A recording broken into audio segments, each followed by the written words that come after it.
Hello' দোস্ত নমস্কাৰ। আমি জানো সকলোৱে আধাৰ আৰু পান কাৰ্ডৰ লিংক কৰিব লাগে। আপুনি আপোনাৰ ঘৰতে বহি আপুনি কৰিব পাৰিব। আপোনাৰ আধাৰ আৰু পান কাৰ্ড লিংক আছে নে নাই আপুনি এইটো চাবলৈ আপুনি আপোনাৰ মোবাইলত টাইপ কৰক। আপুনি ইনকাম টেক্স ডিপাৰ্টমেণ্টৰ পৰ্টেলত যাব লাগিব। তো দেৰি নকৰি চলক আমি কম্পিউটাৰলৈ যাওঁ। এই স্ক্ৰীণত আহি আপুনি এতিয়া টাইপ কৰিব লাগিব আমাৰ আধাৰ আৰু পানৰ লিংক চাবলৈ ইনকাম টেক্স ডিপাৰ্টমেণ্টৰ পৰ্টেলত যাব লাগিব। তো প্ৰথমতে আমাৰ এতিয়া চাৰ্চ কৰিব লাগিব ওপৰত গৈ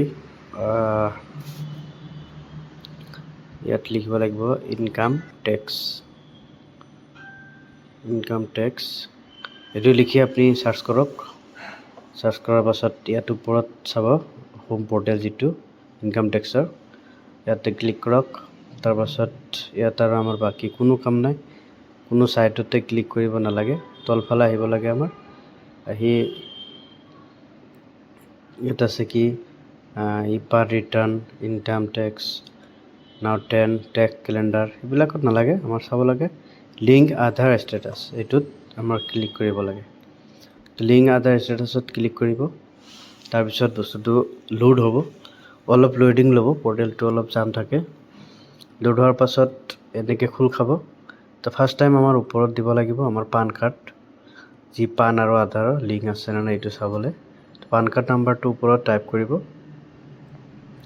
পান কাৰ্ড নম্বৰ টাইপ কৰোঁতে অলপ ভালকৈ চাব যাতে ভুল নহয়। ইয়াত পান কাৰ্ডটো টাইপ কৰক। পান কাৰ্ড টাইপ কৰাৰ পাছত তলত দিয়া আছে আধাৰ নাম্বাৰ। তো ইয়াত আমাৰ আধাৰ কাৰ্ডটো টাইপ কৰিব লাগিব।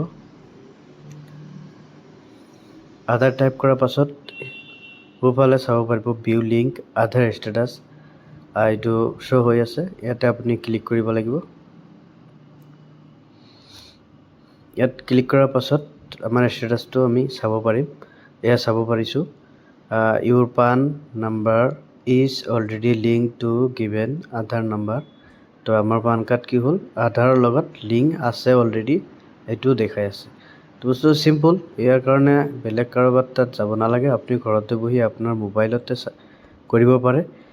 আজি ভিডিঅ' এইখিনিতে আছিল। যদি ভিডিঅ' ভাল লাগিছে, আপুনি আজিৰ ভিডিঅ' ইমানলৈকে আছিল। আপুনি ঘৰতে বহি কৰিব পাৰিব আপোনাৰ দোস্তৰ লগত বা ফ্ৰেণ্ডৰ লগত। আপুনি ভিডিঅ'টো শ্বেয়াৰ কৰি দিয়ক, তেওঁ যাতে ঘৰতে বহি মোবাইলতে বস্তুখিনি চাব পাৰে বা চেক কৰিব পাৰে। ইয়াৰ কাৰণে কম্পিউটাৰত যাব লাগে। লাইক, শ্বেয়াৰ, কমেণ্ট কৰি যাব আৰু আপোনাৰ বন্ধুলৈ এই ভিডিঅ'টো প্ৰেৰণ কৰি দিয়ক। ধন্যবাদ। ছাবস্ক্ৰাইব কৰি ৰাখিব। ধন্যবাদ।